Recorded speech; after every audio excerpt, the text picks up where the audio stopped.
தன்னை வந்து தன்னோட நார்மல் ப்ரெசன்ஸில் தன்னை என்ஜாய் பண்ண முடியாததோட கான்சிக்வன்ஸ் தானே. வேறு ஏதோ ஒரு சப்ஸ்டன்ஸ் மூலிமா எஸ்கேப் ஆகி ஒரு ரியாலிட்டியை ஃபேஸ் பண்ண முடியாமல் எங்கேயாவது போயிடலான்னு யோசிக்கிறதோட தொடர்ச்சி தான் ட்ரிங்காக இருக்கட்டும், சப்ஸ்டன்ஸ் அப்யூஸாக இருக்கட்டும்.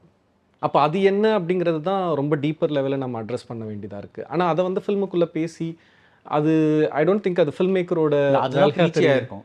ஆமாம், இது ரொம்ப சட்டிலாக ஒரு ஹியூமராக இப்படி கிராஸ் பண்ணிட்டு போகலாம். ஒரு casual that is it makes you think.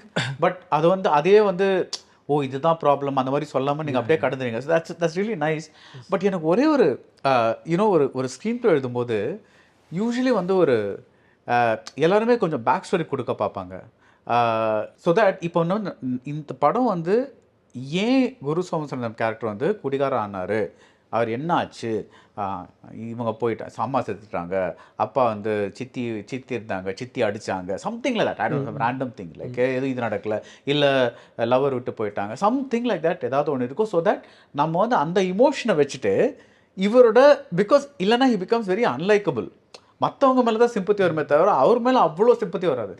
நீங்கள் வந்து ரொம்ப பிரேவாக ஒரு டெசிஷன் எடுத்து எனக்கு அதை காட்ட வேணாம், எனக்கு இந்த படம் வந்து அதை பற்றி அவர் எப்படி குடிகாரரானாங்கிறத பற்றி இல்லை, இந்த படம் வந்து ரீஹாபிலிட்டேஷன் பற்றி தான் இந்த படம் அப்படின்னு ஒரு டெசிஷன் எடுக்கிறீங்க.